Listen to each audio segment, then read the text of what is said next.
En el año 2007 abrió sus puertas al público el Instituto de Implantología y Estética Dental, una clínica cuyo objetivo es ofrecer a sus pacientes los tratamientos más vanguardistas con técnicas modernas, digitales y mínimamente invasivas. Reúnen todas las especialidades odontológicas en un solo centro y con las más estrictas condiciones de seguridad sanitaria. Ofrecen soluciones a cualquier paciente, desde los casos más sencillos hasta el arreglo de los tratamientos fracasados procedentes de otros centros. Si tiene usted un problema grave que no ha podido solucionar en otra clínica, consulte su caso, porque su salud y su sonrisa son su compromiso. Visite su página web www.institutocei.com, donde podrá encontrar ejemplos de casos como el suyo. Y recuerde que los presupuestos son gratuitos en el centro de Madrid. Instituto CEI, nunca pierda la sonrisa. El gobierno de Pedro Sánchez y Pablo Iglesias está aprovechando la pandemia para seguir implantando su agenda de reformas radicales encaminada a demoler nuestro sistema democrático. Mientras estamos todos debatiendo acerca del número real de muertos, el de parados, la cantidad de contagiados por el virus o el lamentable privilegio de que España sea el país que peor ha gestionado la crisis, nuestros gobernantes aprovechan para ir robando las libertades y los derechos de los ciudadanos. Eso es lo que denuncia Rosa Díez, la que fue militante socialista, diputada foral de Vizcaya, parlamentaria vasca, miembro del Gobierno vasco y del Parlamento Europeo y fundadora de UPyD, asegura que hemos llegado hasta aquí no por error ni por casualidad, sino por una estrategia concreta y diseñada para demoler nuestra democracia. Rosa Díez, en su ensayo La demolición, publicado en enero por La Esfera de los Libros y que llega ya a su segunda edición, asegura que esta estrategia la inició Rodríguez Zapatero y que es Pedro Sánchez quien la está rematando. Rosa Díez, muy buenas noches. Hola, ¿qué tal? Buenas noches. ¿Qué interés puede tener el gobierno en demoler la democracia? Bueno, pues vamos a ver, estamos viviendo una época en la que, y sufriendo las consecuencias de una generación de socialistas borrachos de ambición de poder que para conseguir un poder absoluto, para transitar desde una democracia parlamentaria, desde una democracia representativa, desde un Estado de Derecho plenamente, a un sistema en el que el Ejecutivo no tiene ningún tipo de control del Legislativo de nadie, han de hacer reformas que son realmente contrarreformas precisamente para eso, ¿no? Para tener un poder cuasi absoluto, para gobernar como si fueran unos caudillos. Tanto Zapatero como Sánchez, que es el que ha rematado la jugada, utilizaron primero al Partido Socialista Obrero Español como campo de prueba, se podía decir, eliminando los controles internos del propio Partido Socialista. Fíjese usted que ahora mismo en el PSOE, no sé si se acordarán quienes nos puedan estar escuchando, ¿no?, de aquello que había un comité federal que aprobaba incluso las listas electorales y que debatía y que a veces, bueno, le hacía modificar sus posiciones a la Comisión Ejecutiva. Había una conferencia de presidentes, creo que se llamaba también. Es decir, existían dentro del Partido Socialista el mismo tipo de controles que existen en una democracia plena, ¿no? Bueno, pues han eliminado eso, empezaron por eliminar eso dentro del Partido Socialista, y eso mismo es lo que están aplicando al conjunto de la sociedad. ¿Qué interés tienen? Pues obtener y mantener el poder sin controles democráticos, con un Parlamento que no es ni siquiera convocado, en un estado de alarma que va a durar 6 meses y que las convocatorias realmente, pues en fin, no pueden ejercer el Parlamento su pleno control sobre el Ejecutivo, con una persecución a la justicia para que el tercer poder, que es importantísimo y que además es, en fin, digamos, imprescindible en la democracia, tampoco pueda funcionar, con una persecución a los medios de comunicación, a la prensa, a los prescriptores de opinión libres, a las redes sociales incluso. Es decir, demoler todos aquellos contrapoderes que son básicos, que son los pilares básicos de un sistema democrático.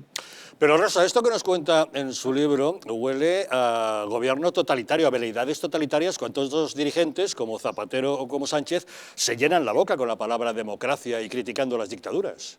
Ya, pero uno de los instrumentos para hacer este tránsito desde un Estado de Derecho a un sistema totalitario, de facto, aunque no sea proclamadamente totalitario, uno de los instrumentos fundamentales es la perversión del lenguaje.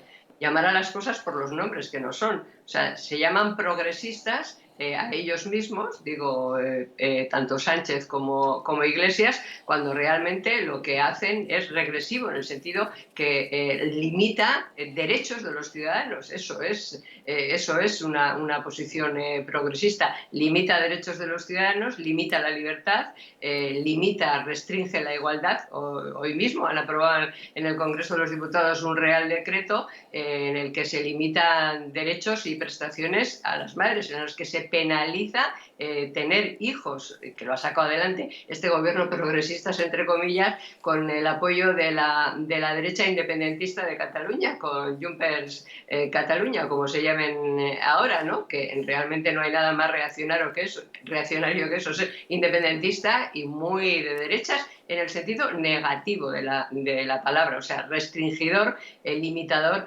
de derechos de los ciudadanos. Bueno, pues esto es la perversión del lenguaje, que es a lo que iba. Es el instrumento fundamental a lo largo de la historia de la humanidad, lo ha sido así. Perviertes el lenguaje y conviertes, las palabras ya no significan lo que verdaderamente significan, sino lo que tú quieres que signifiquen. El gobierno de Sánchez ha adoptado en fin, los principios de la propaganda de Goebbels, lo cuento también, lo explico, porque, a ver, no porque no sepamos estas cosas que yo voy detallando en el libro y analizando sus consecuencias, no es que no las sepamos, es que la mente humana, el cerebro tiene, bueno, pues una capacidad X, ¿no? Y como están ocurriendo tantas cosas, una se sobrepone a la otra y se te van olvidando las cosas que están ocurriendo. Bueno, pues el gobierno pervierte permanentemente el lenguaje, se llaman a sí mismos progresistas, llaman progresistas a los terroristas. O sea, es que son alianzas con los progresistas, lo han explicado. Cuando hacen acuerdos con Otegi es porque son progresistas. Cuando hacen acuerdos con los golpistas de Esquerra Republicana, que están en la cárcel por golpistas, no por ser de Esquerra Republicana, pues también es que lo hacen porque son de izquierdas. Es decir, van pervirtiendo el lenguaje, acumulan al adversario político en uno solo, son las derechas, los fachas, el trifachito, la foto de Colón. El enemigo es uno solo, eso es otro de los principios de Goebbels, y luego se va produciendo una acumulación permanente, ¿no? de hechos que te impiden, o sea, verlos todos en su conjunto. Por eso me parece importante hacer un relato de las decisiones más importantes que ha ido tomando este gobierno y de las consecuencias que tienen para la libertad, para las libertades y para la igualdad de todos los españoles, cada una de ellas.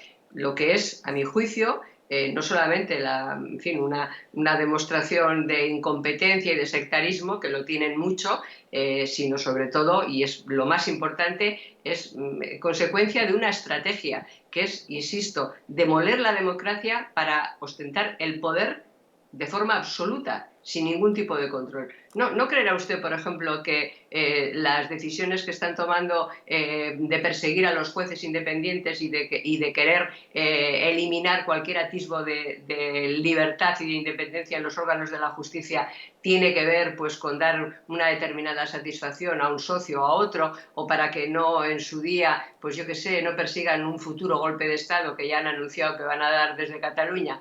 No, tiene como objetivo que sus actos, los de Sánchez y su gobierno, no puedan ser sometidos a un juicio libre e independiente dentro de un tiempo, porque él sabe, en fin, y si no lo sabe se lo dirán los que están en su entorno, que algunas de las cosas que está haciendo y que ha hecho pueden llevarle a sentarle ante un tribunal de justicia. Y claro, de eso es de lo que quiere huir. Está claro que se trata de una estrategia iniciada por Zapatero, que está rematando Pedro Sánchez, personaje del que usted dice que es una personalidad psicopática del libro, que quiere ser un caudillo. ¿Realmente es así?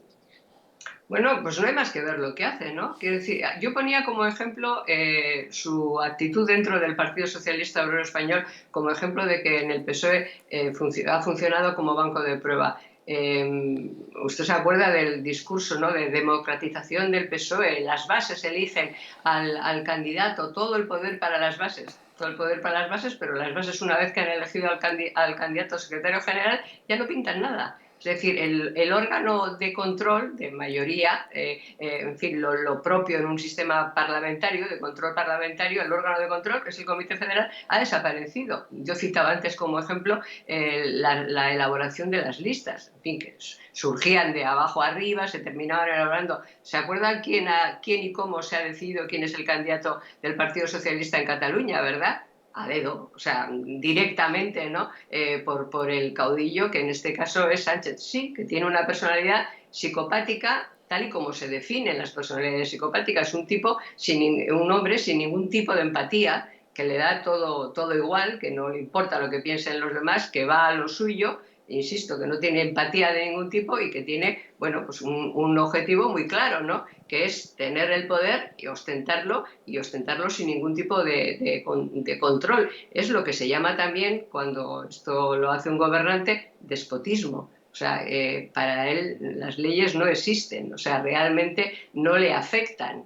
Se presenta a unas elecciones diciendo que va a reformar el Código Penal para endurecer los delitos de golpismo, como el que es de sedición, como el que se ha producido en Cataluña, y lo primero que hace en cuanto es elegido presidente es decir que va a cambiar el Código Penal para eliminar ese tipo de delitos. Es decir, un tipo sin ningún tipo de prejuicios, sin ningún tipo de limitación, sin ninguna línea roja, que además, para mí, lo más grave de todo, ha continuado la tradición que inició Zapatero. Zapatero lo primero que hizo cuando llegó a la Secretaría General del Partido Socialista Obrero Español fue radicalizar las bases de dentro del Partido Socialista, las bases socialistas, convirtiendo a la derecha en el principal enemigo de la democracia.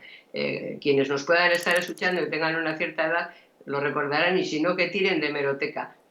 El objetivo de Zapatero, cuando llegó a la Secretaría General del PSOE y después al gobierno, después de los atentados de Atocha, fue partir a la sociedad española, dividirla otra vez entre dos, enfrentar a los españoles. Y para eso el instrumento de radicalización de las bases socialistas fue fundamental. A ver, yo en aquel momento era diputada en el Parlamento Europeo, acta a la que renuncié cuando tenía casi 3 años todavía por delante, cuando me fui del Partido Socialista Obrero Español. A ver, yo recuerdo que pedía que se volviera a la política de grandes pactos de Estado, que pedía grandes pactos de Estado con el Partido Popular, que era otro gran partido nacional con el que habíamos hecho el recorrido para transitar de la dictadura a la democracia. A mí y a cualquiera que hiciera una petición de esas características nos llamaban fachas, nos insultaban, nos decían que éramos aliados del PP, nos calificaban y nos descalificaban de todas las formas posibles. Sin embargo, si había algún dirigente del PSOE que en aquel momento lo que pedía era un acuerdo con Batasuna, que ya estaba en la lista europea de organizaciones terroristas, lo que decían de él o de ella en el PSOE es que tenían visión de futuro. Es decir, que el PSOE convirtió a la derecha en el enemigo de la democracia, hasta el extremo que las bases del PSOE empezaron a odiar entonces ya más al PP, a la derecha, que decían la derecha extrema, ¿se acuerda? Decía Zapatero, que a ETA. Bueno, esa herencia la ha recogido Sánchez y le ha dado una vuelta de tuerca. Ha hecho lo que Zapatero no llegó a hacer, porque no pudo, porque la sociedad en aquel momento todavía no se lo hubiera consentido, que ha sido que él quería, ¿no?, convertir a Bildu en un interlocutor político. De hecho, convirtió a ETA en un interlocutor político. Bueno, pues Sánchez lo ha convertido a Bildu, a los herederos de ETA, a quienes siguen defendiendo la historia de ETA, a quienes llaman a los presos que están en la cárcel condenados por graves crímenes de lesa humanidad a que se sumen a sus filas, a eso los ha convertido en interlocutores políticos, en hombres de Estado. O sea, la mayor traición de Sánchez es haber ahondado en la estrategia de Zapatero de partir a la sociedad española por la mitad, o sea, de tirar por la borda en solo 2 años lo que construyeron nuestros padres, todo el trabajo de cohesión y de unidad entre demócratas, al margen de que unos sean de derechas y otros de izquierdas. Bueno, la unidad entre demócratas, lo más grave que ha hecho Sánchez ha sido eso, afianzar en esa estrategia, convertir a las derechas, que eso es otra de las claves de la propaganda de Goebbels, como decía antes, en el enemigo,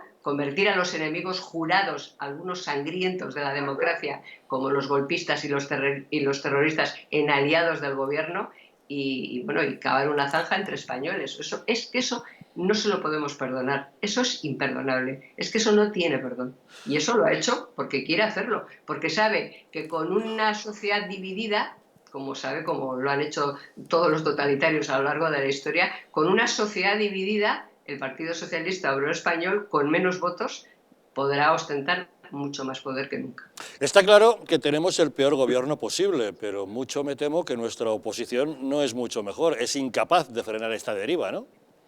Bueno, no es la mejor de nuestra historia, podríamos decir.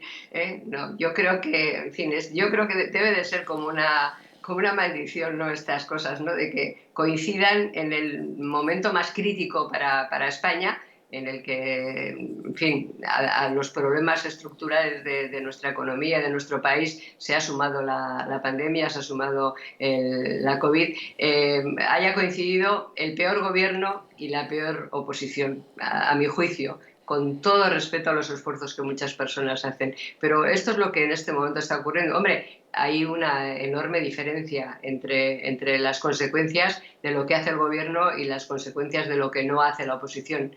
El gobierno hace el mal a conciencia. Y yo lo describo en este libro, capítulo por capítulo, cada una de sus decisiones.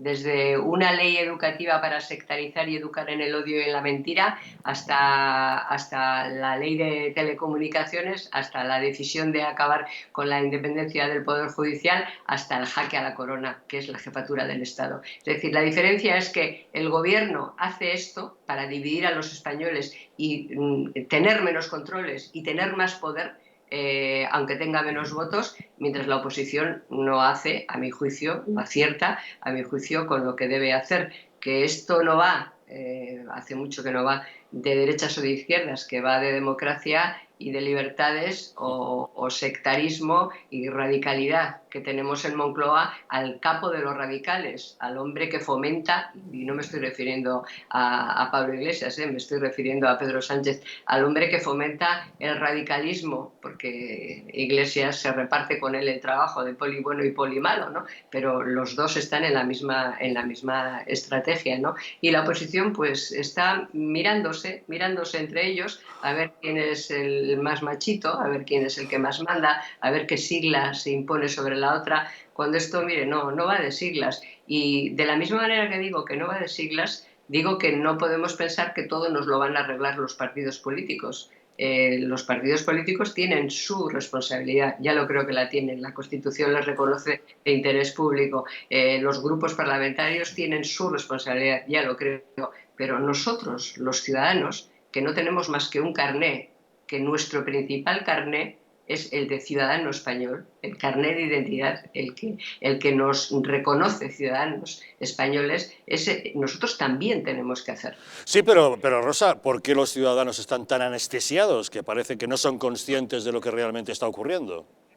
Bueno, entre otras cosas, por algo que comentaba antes, que tiene que ver con la perversión del lenguaje. Pero claro, cuando la perversión del lenguaje, como una, digamos, estrategia, cuenta con un aliado fundamental, que es que la inmensa mayoría de los medios de comunicación o son públicos, en el sentido de que viven de recursos públicos, no de que presten un servicio público, o son concertados. Es decir, cuando lo que reciben los ciudadanos a través de los medios de comunicación generalistas, de la inmensa mayoría de ellas, pues no es la verdad de los hechos, sino la propaganda, un país en el que se ha sustituido la información por la propaganda, cuando en fin, los espacios públicos están ocupados permanentemente, en fin, casi exclusivamente por ese tipo de discursos, bueno, pues la gente, hay mucha gente que busca información y que la obtiene, porque también vivimos en un momento en el que podemos obtener mucha información, pero claro, para millones de españoles lo que sale por la tele es lo que existe, usted lo sabe bien, o lo que oyes en la radio es lo que existe. Y oye, estamos viendo estos días, por ejemplo, actos de una violencia extrema en las calles de toda España, Madrid, Barcelona y otras ciudades de España, y vemos por la televisión policías apedreados, comercios destrozados, y lo que vemos y lo que escuchamos, mayoritariamente el discurso que nos entra es que se manifiestan a favor de un rapero, en defensa de la libertad de expresión.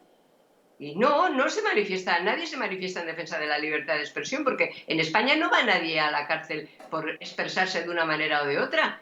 Y ese señor que está en la cárcel, digo señor, llamándole a Pablo Hasél señor, está en la cárcel por delincuente, reincidente además, porque la primera vez que delinquió no entró a la cárcel, pero por delito de exaltación de terrorismo, de injurias y de calumnias. Y ayer por un nuevo delito, bueno, creo que hoy, un nuevo delito, en este caso de amenazas contra un testigo. Entonces, pero lo que oye la gente en la televisión, lo que ve y oye, ¿qué es? Pues que la gente se manifiesta a favor de la libertad de expresión. Entonces, bueno, hay anestesia porque hay una estrategia para anestesiarnos. Y bueno, pues en fin, que yo pueda estar hablando con usted ahora de estas cosas, pues es una manera de plantarle cara a este gobierno que nos quiere anestesiar. De eso se trata, Rosa, pero vamos a ver, usted, que estuvo en el Partido Socialista, me imagino que no reconoce al PSOE de hoy.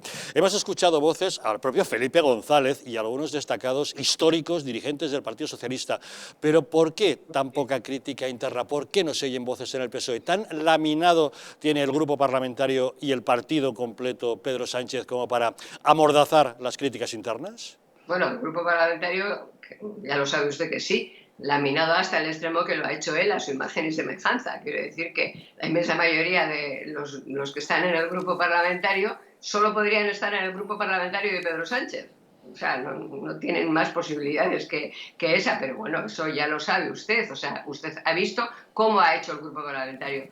Pero es que, aparte del grupo parlamentario, el problema es que el PSOE, como partido político, en fin, socialdemócrata, con una posición común en toda España en defensa de la libertad y de la igualdad, se ha muerto. Hace mucho tiempo que ha muerto. Realmente murió con Zapatero, pero ahora ya huele. O sea, ha muerto, ha dejado de ser, me lo decía hace unos meses un ex dirigente del Partido Socialista que todavía tiene carne, creo, vamos, que sigue teniendo carne del Partido Socialista, que yo le instaba, pero hombre, haced algo, ¿no? Cuando todavía Sánchez no había constituido el primer, o sea, que fue cuando la moción de censura, a partir de ahí, pero haced algo, ¿no? Y entonces me decía, pero es que el Partido Socialista, Rosa, se ha muerto. Es una sociedad limitada y todas las acciones las tiene Pedro Sánchez. Y es verdad, el Partido Socialista, como instrumento progresista, transformador, defensor de libertad y de igualdad, ha desaparecido. Un partido que se ha abrazado a golpistas y terroristas y les considera hombres de Estado,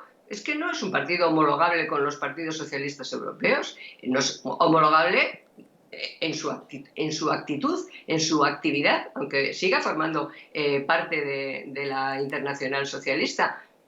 Las bases del PSOE, se lo decía antes, odian más a la derecha que a ETA, porque se abrazan a Otegi, pero desprecian a Abascal, a Casado o a Inés Arrimadas.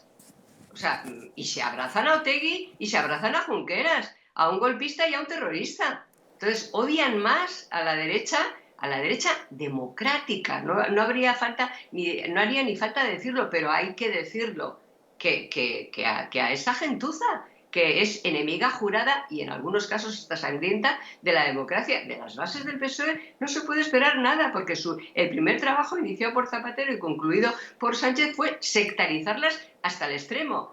Pero usted citaba a algunos líderes como Felipe González, algunas voces que de vez en cuando se oyen de socialistas ilustres.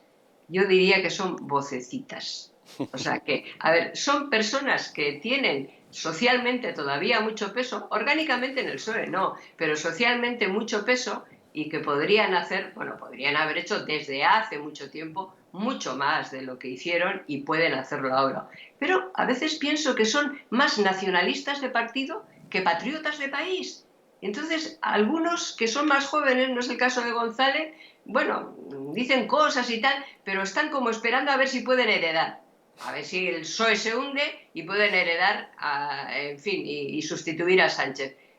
Bueno, entonces para eso pues piensan que hay determinadas cosas que no deben de decir, cosa que ya ocurrió en la etapa de Zapatero, que yo recuerdo que algunos varones, cuando yo escribía artículos estando dentro del PSOE, escribía artículos haciendo reivindicaciones en el sentido de defender la unidad de la nación y de defender los grandes pactos de Estado, de mantener el pacto por las libertades y contra el terrorismo, pues había muchos varones de los de entonces del PSOE, gente, en fin, con mucho predicamento y con mucho peso internamente, que me escribían y me decían, muy bien, Rosa, estupendo. Y yo les decía, pero hombre, pero decidlo vosotros, que yo ni siquiera estoy en el Comité Federal. Hombre, no, porque es que si le das a este, pues luego las bases no nos van a votar y tal.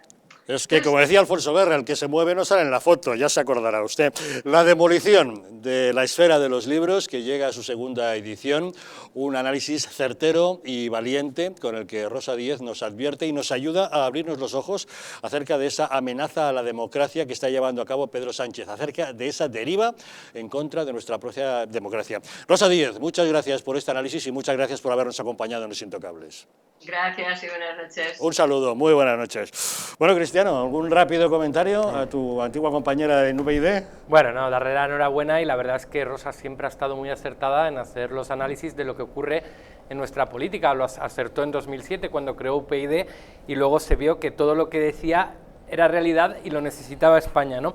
Así que sabe calar básicamente a los que quieren saltarse del Estado de Derecho, los que hacen propaganda, los que pervierten el lenguaje, y ahora mismo tenemos la estrategia de Sánchez y Zapatero mezclado con el catalizador que supone Pablo Iglesias, lo cual acelera todo el proceso que acaba de comentar Rosa Díez. Así que nuestra calidad de nuestra democracia sigue siendo plena, pero sí que está amenazada por la calidad de la mala política que se hace a día de hoy y principalmente los gobernantes, ¿no? Yo creo que una advertencia necesaria, ¿no? Sí, porque además supongo, obviamente no he leído el libro de Rosa, pero supongo que se refiere también al plan del Foro de Sao Paulo, que es lo que ha dicho ella.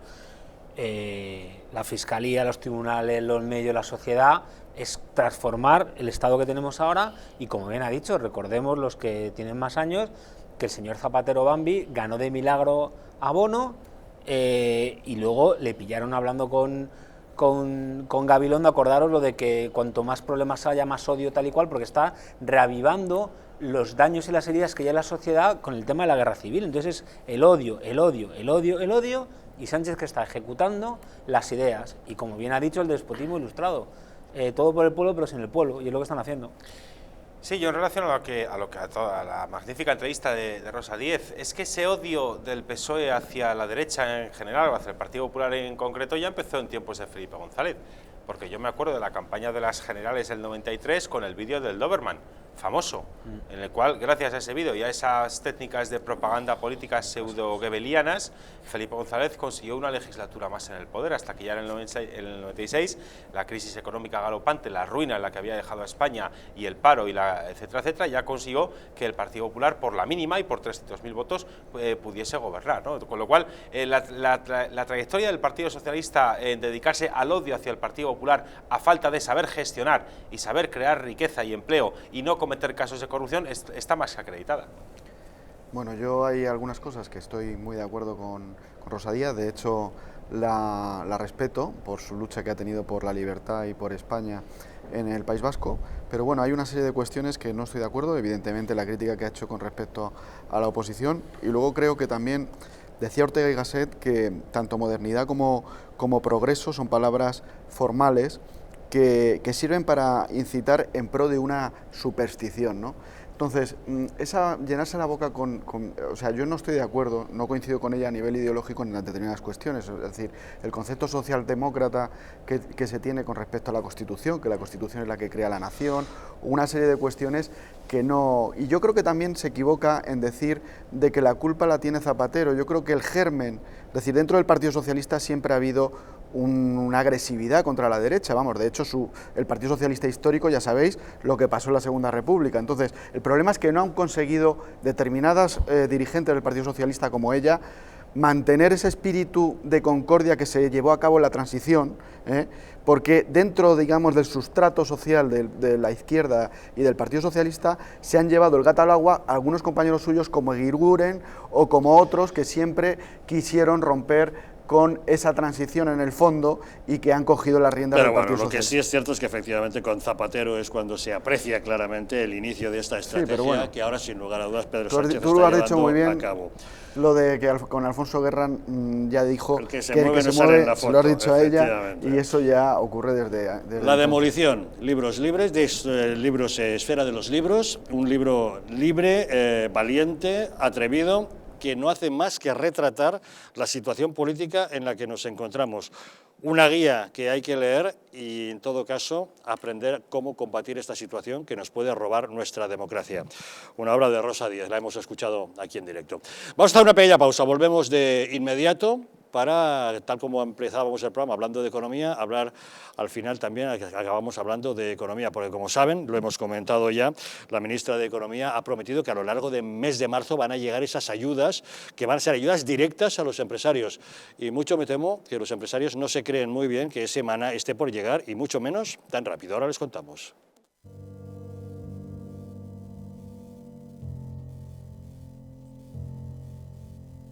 España no va a tener, como mucho, más allá de algún caso diagnosticado.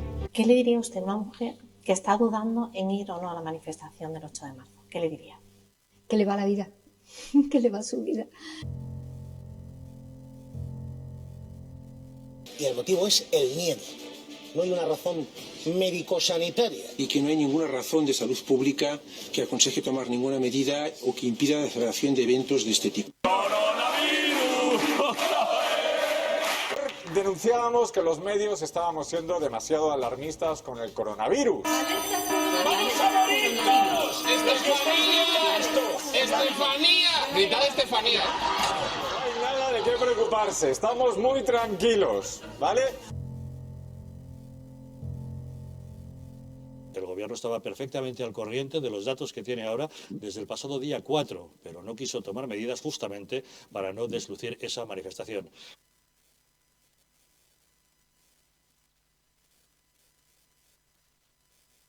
Para que no se vuelva a repetir, colabora con nosotros y lucharemos por ti.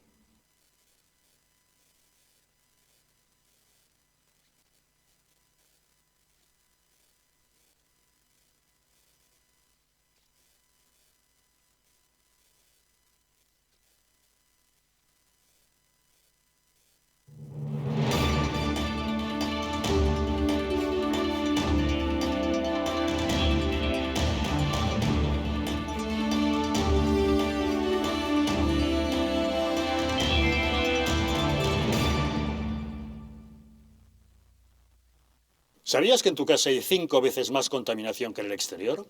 Respirar es vital, pero respirar bien nos hace vivir más tiempo y mejor. Ahora lo puedes conseguir con Biou, el sistema de tratamiento integral del aire que elimina los virus, las bacterias y aquellas diminutas partículas que son tan dañinas para la salud. Si padeces de alergias, EPOC, apneas, descansas mal, te levantas cansado o quieres evitar contaminarte con virus y bacterias, llama ahora mismo al teléfono 900-730-122 y pruébalo gratuitamente durante 15 días. Biou, respirar bien para vivir mejor. El cuidado de la flora intestinal es esencial para el bienestar digestivo, el metabolismo y el sistema inmunitario. La combinación de prebióticos y probióticos de Symbioline Megaflora, con 2 mezclas estandarizadas de LA5 y BB12, aporta más de 35 billones de microorganismos vivos. Y la vitamina B6 contribuye al metabolismo energético normal. Symbioline Megaflora, de Mundo Natural.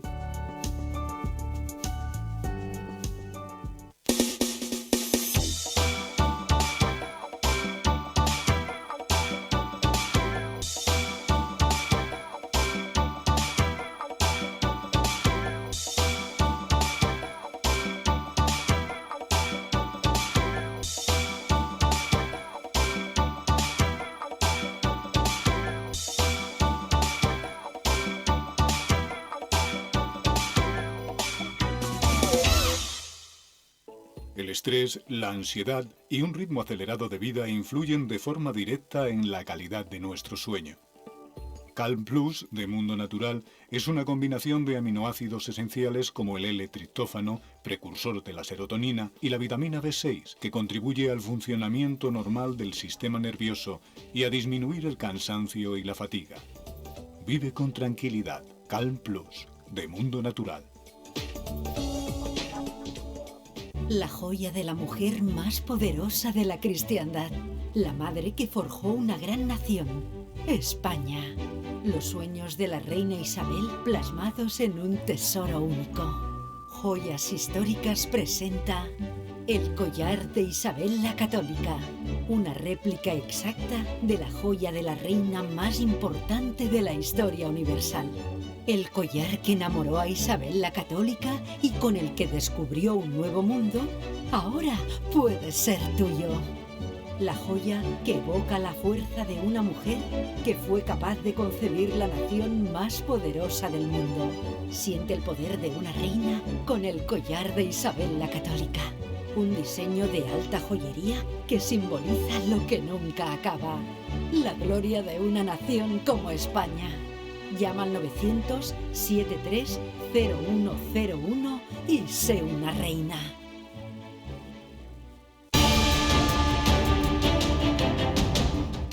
¿Estamos en un auténtico Estado democrático o estamos en una partitocracia? Porque este programa se hace para ustedes. La ciudadanía está quedando atónita a lo que estamos viendo. Vamos a ver cosas que nunca se imaginarían. Lo que ha pasado en España demuestra que Falconetti no es tonto. Que la democracia, ¿qué es lo que es, amigos? El imperio de la ley. Esta izquierda rancia lo que quieren es exterminar todo aquello que no piensan exactamente igual. El castigo va a ser terrible para todos los partidos. Recuerden que no les engañen, porque la verdadera libertad consiste en estar bien informados.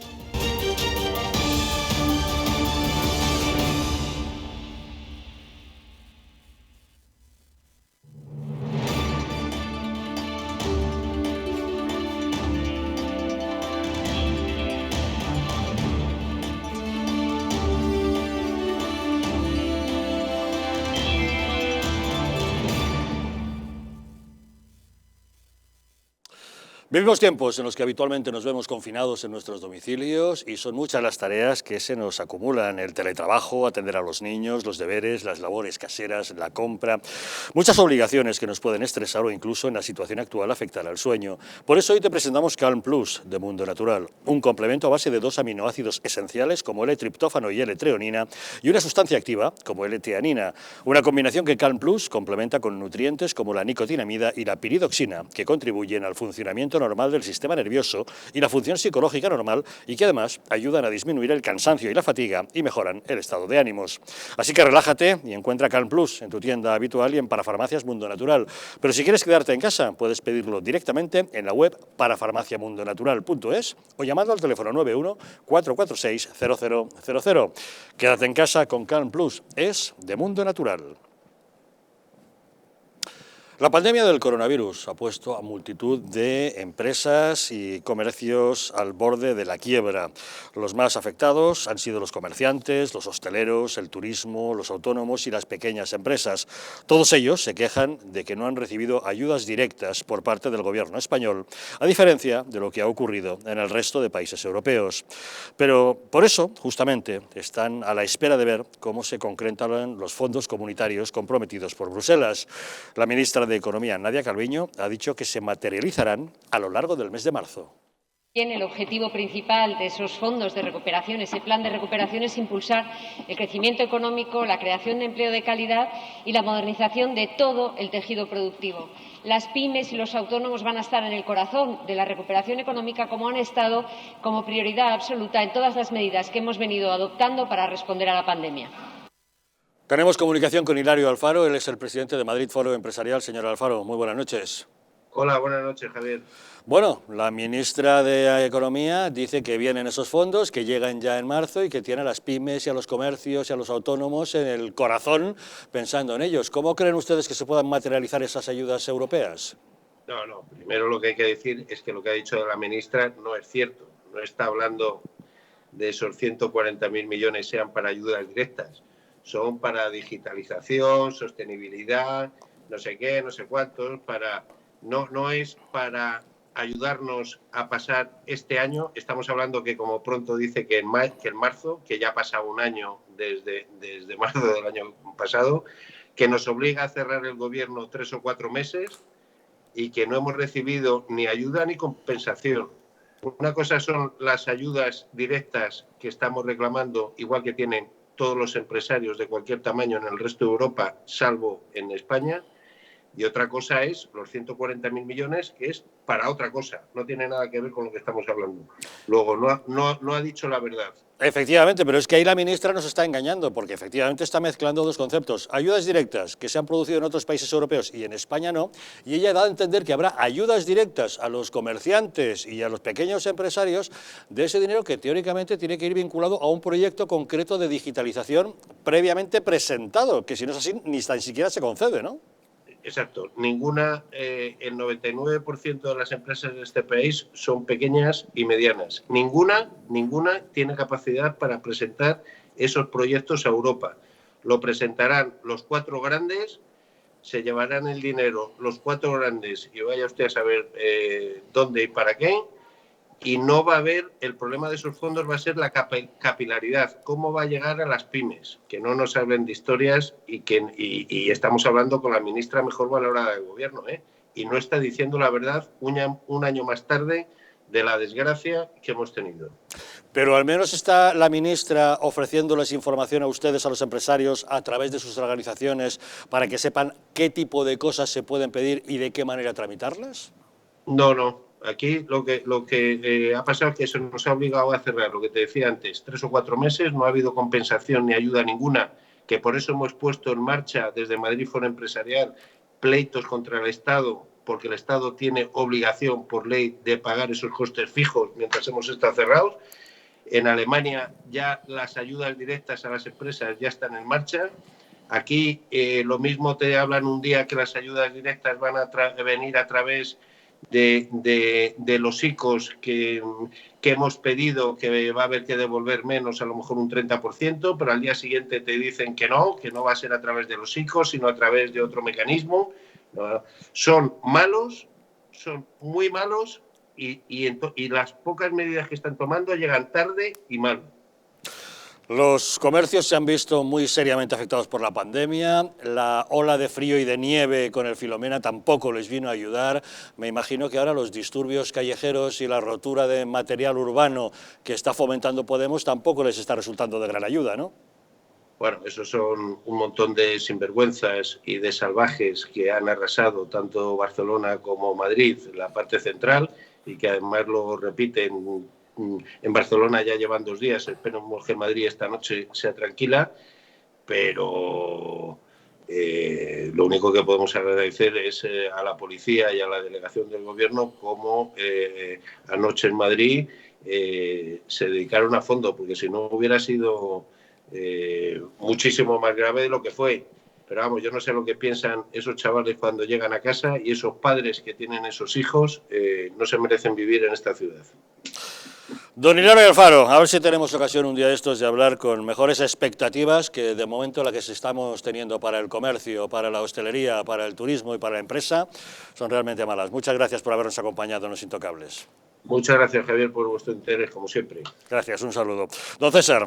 Sí, ¿no? Y escuchando a don Hilario estaba recordando que, por ejemplo, lo que son ayudas directas a la hostelería en Europa, Holanda ha dado 15.000 millones de euros a fondo perdido en ayudas directas, hasta un total de 2.500 euros por mes. Alemania, 10.000 millones de euros de ayudas directas hasta junio, dependiendo del volumen de facturación de cada negocio, también hasta 200.000 euros. Bajada del IVA del 21 al 16% durante los primeros meses de la pandemia, pero es que a partir del 8 de febrero lo han bajado al 7%, al menos hasta 2022. Eso sí que son políticas eficaces. En Italia, 5.400 millones de euros de ayudas directas al sector de la hostelería, inyecciones estimaciones de hasta el 20% del volumen de facturación perdida por la pandemia. En Francia, 6.000 millones de euros, hasta 10.000 euros al mes para establecimientos de menos de 50 trabajadores que tengan pérdidas de hasta un 70% de los ingresos. En Reino Unido, el Estado abona 3.000 libras al mes para alquiler de local y suministros de luz y agua y asumen 2/3 del salario de los trabajadores con ayudas de hasta 10.000 euros por local. Y podría ser con más países, pero por no aburrir,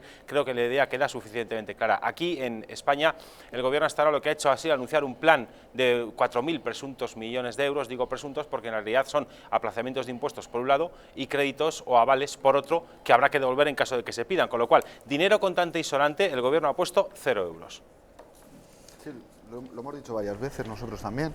Efectivamente, pues las ayudas son mínimas, no ha hecho un esfuerzo por parte del Estado y nosotros siempre hemos considerado desde Vox que los deberes hay que hacerlos en España. Hay una fe ciega en que Europa va a venir aquí a solucionarte la papeleta y yo creo que Europa es positiva, por ejemplo, con respecto a la política agraria común, con respecto también a determinadas cuestiones que nos ayudan en este espacio económico europeo, pero hay que tener una concepción nacional, hay que hacer un esfuerzo nacional como hacen nuestros vecinos y hay que tomarse en serio las cuestiones, porque aquí en los presupuestos que se han hecho han tirado para adelante, han subido el presupuesto, por ejemplo, del Ministerio de Igualdad en 451 millones de euros y no han tenido en cuenta al tejido productivo, como hemos dicho desde el principio, y estamos en eso.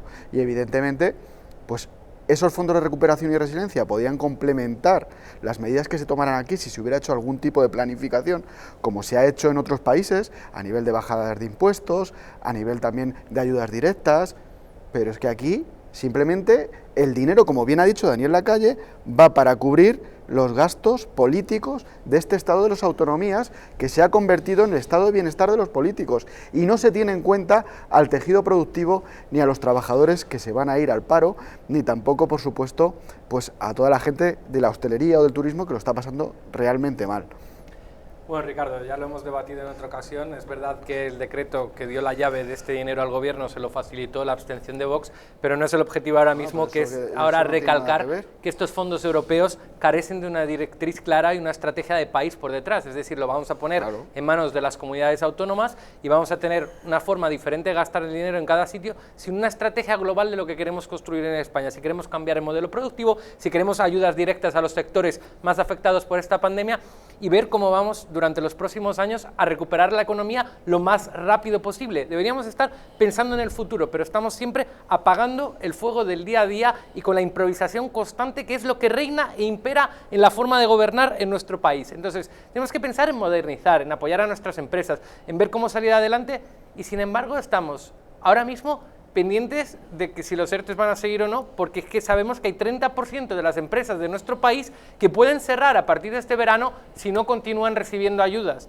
Entonces, al final, tenemos un gobierno con poca ambición de país, que pocas ideas y planes sobre la mesa, y lo pedíamos, vamos, yo me acuerdo desde que nos confinaron en marzo de 2020, decía, tenemos que tener un plan tanto sanitario para salir de la crisis del COVID como económico, porque se veía venir esta crisis que se está alargando y va a ser mucho más dura de lo que parece a día de hoy, porque siguen muchas empresas sostenidas por un ERTE, por los ERTEs, que es como si dijéramos que las empresas están en la UCI entubada y en el momento que le quites la intubación vamos a ver si las empresas se recuperan o no. O sea, nuestra situación es sumamente compleja ahora mismo, lo que estamos viviendo en España. La ausencia de altura de miras y de grandes acuerdos en lo económico ha brillado en toda la legislatura. La ausencia de plan por parte del gobierno para ser competitivos, reformar la energía, hacer una serie de cosas que se podían hacer en España siguen estando pendientes y la verdad que no auguro un gran futuro para España con estos al mando. Vale, yo estoy de acuerdo con casi todo lo que han dicho los tres, pero es cierto, cosas que ha dicho César, Alemania, el 75% de lo facturado, aquí, no bajas el IVA. Hemos dado ayudas, ¿no? Habéis dado créditos psico que los habéis avalado, pero los bancos tampoco son todos y lo dan. Entonces, es que es como siempre, es todo el rato mintiendo. Yo lo que animo a la gente es, a ver, no va a llegar en marzo, va a llegar en verano.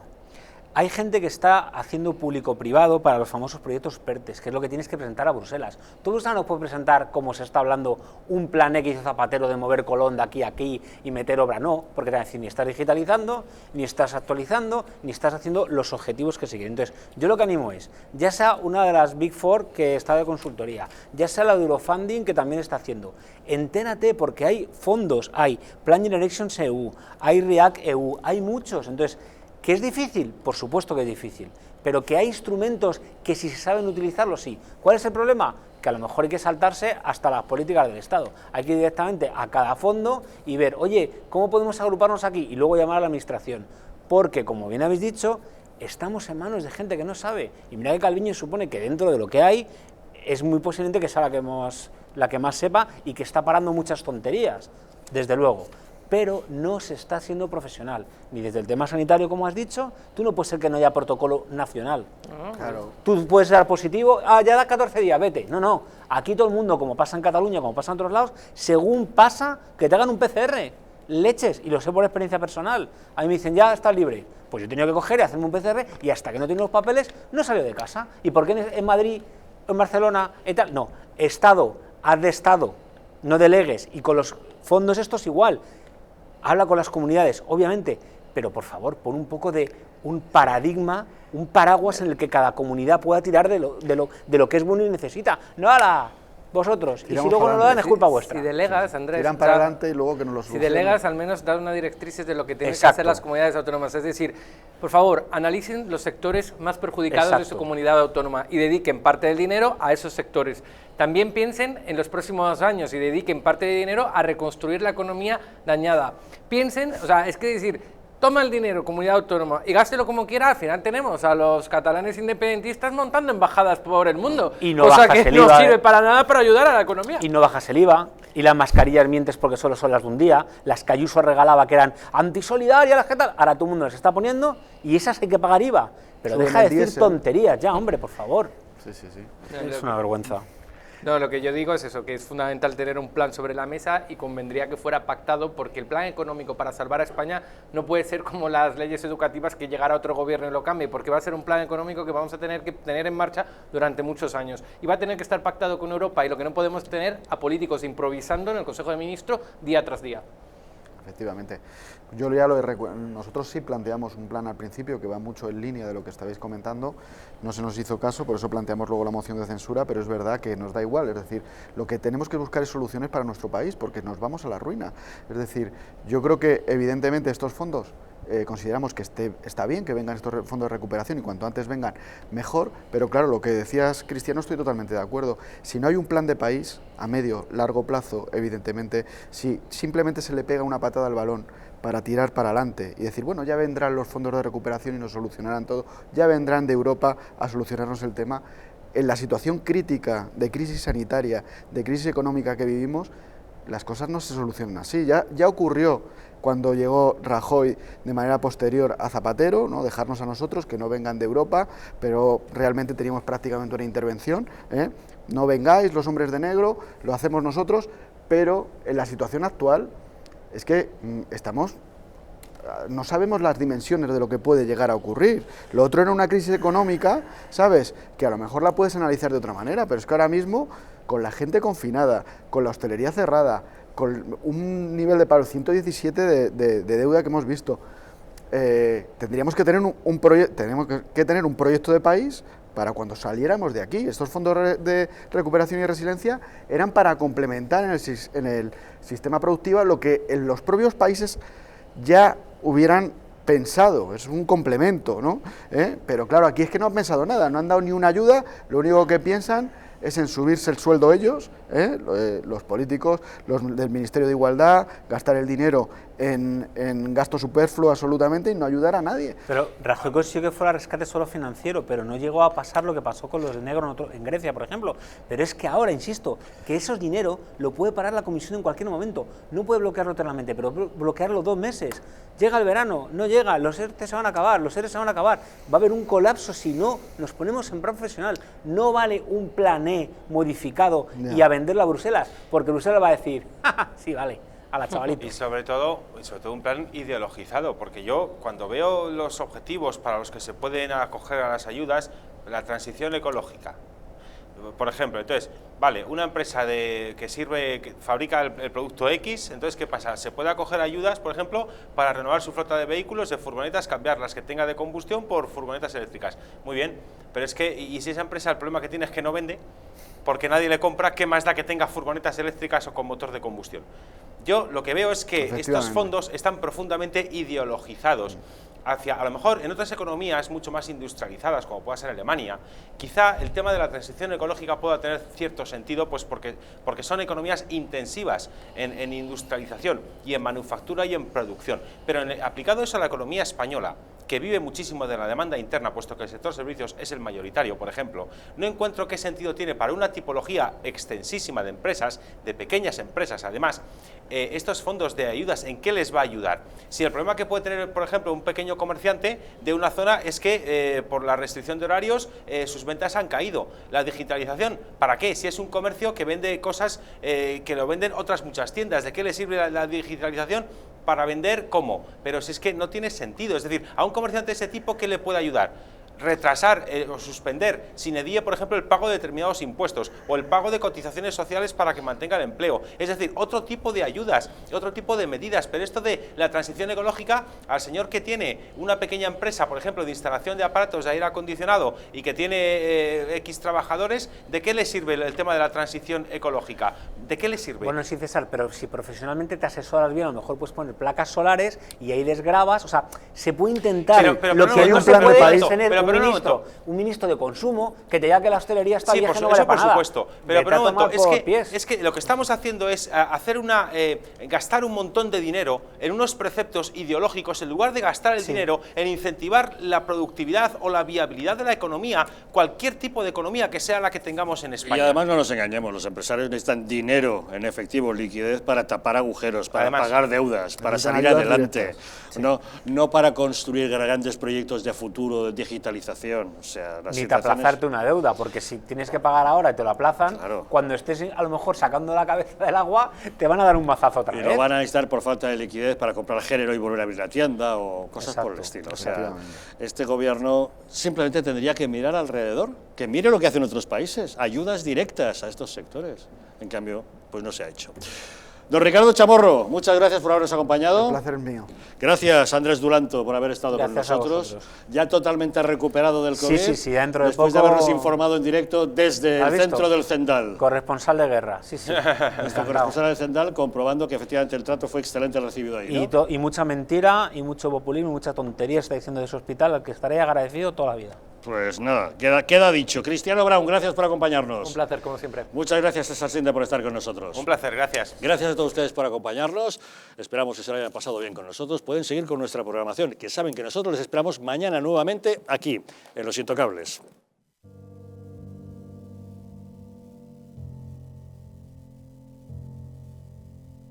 España no va a tener, como mucho, más allá de algún caso diagnosticado. ¿Qué le diría usted a una mujer que está dudando en ir o no a la manifestación del 8 de marzo? ¿Qué le diría? Que le va la vida, que le va su vida. Y el motivo es el miedo. No hay una razón médico-sanitaria. Y que no hay ninguna razón de salud pública que aconseje tomar ninguna medida o que impida la celebración de eventos de este tipo.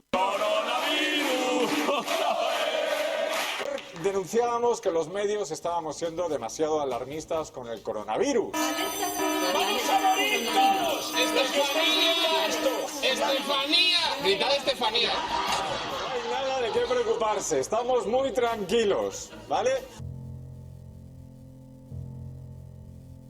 El gobierno estaba perfectamente al corriente de los datos que tiene ahora desde el pasado día 4, pero no quiso tomar medidas justamente para no deslucir esa manifestación.